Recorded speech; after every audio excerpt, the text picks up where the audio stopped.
Have you been in those Facebook communities and groups for doctoral students and heard the horror stories that happen to doctoral students when they're dealing with their faculty?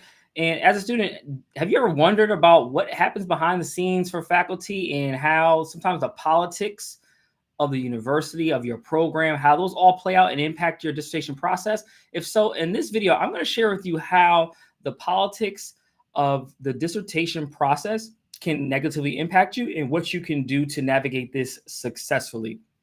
And again, I want to make sure that from this episode that you all have the tools and skills to recognize when politics are happening and then recognize what to do when you are experiencing these things in your own doctoral journey. First things first, I want to say thank you so much for watching this episode of From ABD to PhD Show. My name is Dr. Ramon Goings. I'm the host and founder of Done Dissertation, where our goal is to demystify the dissertation process so that doctoral students can write their dissertation in 1 year or less. Today's episode is sponsored by the Done Dissertation Velocity Coaching Program.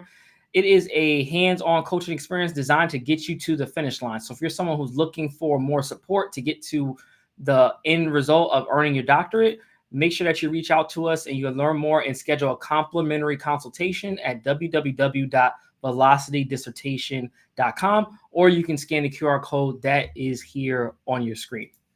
With that said, let's get into today's episode, which we have titled Behind the Scenes, How Faculty Politics Can Stall Your Dissertation.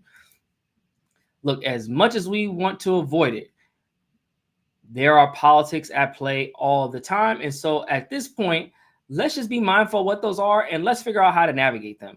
And so first things first, when we're thinking about the behind the scenes, one of the areas that causes the most turmoil in terms of politics is between a lot of times you as a student in your dissertation chair. Sometimes there are just certain dynamics at play that just don't lend itself to success.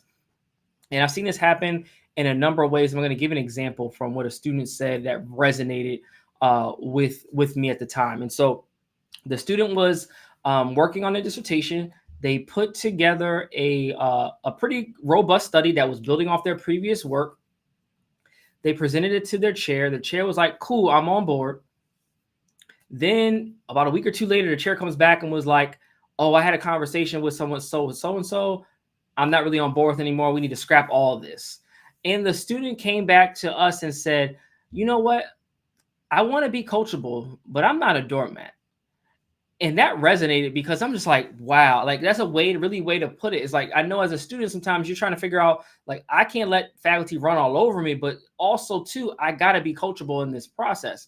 And so there is dynamics at play. And sometimes depending on who your chair is, they might take a more aggressive approach to really, instead of helping you frame your study, to then framing it themselves and telling you to do it. And if you're in that type of dynamic, just recognize and you have to tread this carefully at first. And so what's going to end up happening is you have to start asking a lot of clarifying questions. And then sometimes you just have to, find where are the spaces and places that you have to put your foot down. So it's not going to be on everything, but there might be certain things that are your non-negotiables for the project. And you have to be mindful because your chair probably has some non-negotiables as well. But I think you have to take, assess essentially what are your non-negotiables as you're working on your dissertation process, so that when these things come up, let's say it was a methodological non-negotiable, like I'm not doing that particular method that my committee member wants me to do because I just don't feel comfortable or that's not my skill set, then that is something that you have to really be able to articulate and help your chair understand why and how to help you, navigate and think through that part of the process. So again, this is really important and something that you have to consider early and often. And a lot of times we don't think about it until it's too late and we're trying to put our heel in the sand, our foot in the sand, and so is our chair. And next, we can't come to any agreement. And as a result, we have these kind of just messy dynamics at play where you're trying to leverage the committee against the chair and all this stuff that starts to happen and roll out. It's just not necessary. I found that the best thing you could do is just have open communication, and having open communication, it lends itself to helping you get out and finish the process quicker. So that is really important when you're thinking about navigating the process. Second is that when you think about the behind the scenes and like how the politics of the process can influence you, the second part is around committee conflicts. This is why in my book, 14 Secrets to a Done Dissertation, A Guide to Navigating the Dissertation Process and Finishing in Record Time, I have a chapter dedicated to the politics. And so I want to show you all and talk to you all through one of the pieces from the chapter. I think it's going to be really helpful as you are, considering and, trying to navigate just the politics, because again, you are going to have to deal with these people. And if you don't understand how to deal with them and you don't have a way to develop the rapport and understand where they're coming from and being able to, get what you need while satisfying their requirements, you're going to be in a world of trouble. It's going to take a long time to finish and you're going to be super duper duper duper frustrated. I'm just telling you this right now, just from experience. And so one of the secrets that we give in the book 14 Secrets, this is on page 30. So dissertation secret number 8 is ask your advisor for their suggestions about dissertation committee members, and if possible, stick to that list. Again, it is ask your advisor for their suggestions about dissertation committee members, and if possible, stick to the list. Here's why. Many of you all might have committee members that you want on your committee because they might be rock stars in your area, you have a good relationship. But if they don't have a good relationship with your chair, it's all for nothing, because again, these people have to work together. And I'm a faculty member, and while I can work with just about anybody for the most part, I do have some people that they say, "Oh, I want them to be on a committee." I'm like, "Oh, that's a no-go for me. We just our styles just don't. We conflict. We conflict on method. We conflict in so many other areas that it just doesn't make sense."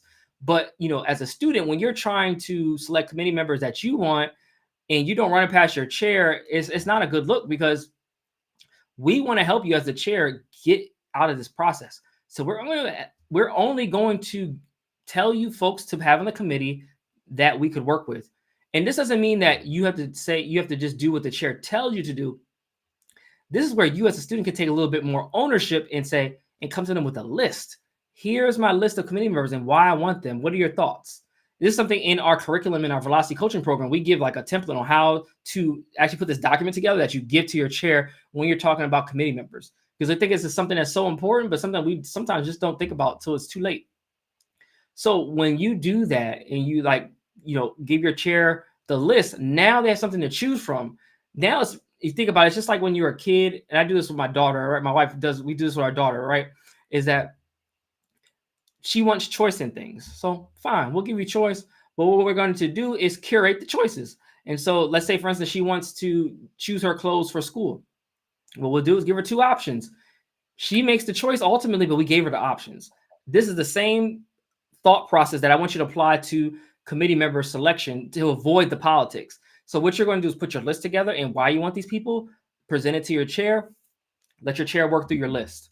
You'd be surprised about, in many cases, you will get a lot of the people that you want on your committee, especially if they work well with your chair. But when you go rogue and kind of try to do it yourself and ask all these people and don't run it by them, then it's just like, it's not a good look. And that's how sometimes the issues can start to arise as you are going through this process. And this is something, again, we help a lot of our clients in the velocity coaching program deal with, because we just recognize that it's important to navigate and get this committee stuff right. And so if you're someone that needs help with this and need help getting through the process and understanding how to deal with the committee, especially around feedback and these things, you can schedule a complimentary consultation with us by going to www.velocitydissertation.com so that we can get you to finishing your dissertation in record time. So now when we think about committee conflicts, aside from that, the next component you have to consider is sometimes there are disciplinary and methodological tensions. And what I'm going to do is describe what this is and how this shows up sometimes and how you have to deal with it. So we had a client. This was a client from this client's now about to go become a full professor. So this is one client we helped finish their dissertation. So when this now student at the time was finishing their dissertation, they were in a doctoral program that, for the most part, faculty in that program did quantitative research, just about, because their discipline was a discipline that predominantly published quantitative research. However, for their dissertation, they used arts-based qualitative research methods for their dissertation, which was so unique and really well done. But they knew going into that process that their committee came from very much a quantitative lens. So they looked at all research, They didn't care if it was qualitative or not. They only could look at it through the quantitative paradigm. And so because of that, the student at the time had to approach writing a dissertation in a particular way to get out of the process, because again, there was definitely a methodological tension there because of the discipline. And so sometimes they had to put numbers behind how many people said this, like 8 out of 10 people said this, and then go and explain and share quotes and do things that typically we would do in qualitative work. This was because of the vantage point of the committee. These are decisions you have to make. It's not necessarily a right or wrong to it, but it's something that you have to consider. This is something that's going to be extremely important as you are thinking through this process, because when you have people who have opposing viewpoints around methods, it's sometimes hard to gather them together. And so you as the student is going to be mindful of that. So creating your committee in a particular way is going to be extremely important for you to finish your dissertation quickly. Again, this is something that you all going to have to consider early and often with your dissertation process. If you don't, it will really slow you down. And those politics, the clashes with committee members, remember, some folks got tenure. They don't care less about what you got going on. They're just like, whatever, I don't agree. I'm not moving this thing forward. So that's something that you have to consider and something to be mindful of early and often. So just remember, when dealing with those politics, there are some methodological tensions that you have to consider. And then lastly, there's just flat out gatekeeping. You run into committee members who have their way of doing things. And literally, when they say gatekeeping, they want to do nothing else but make sure that you go through everything that they went through. This is sometimes the committee member who is trying to just haze you up for no reason. They're trying to gatekeep.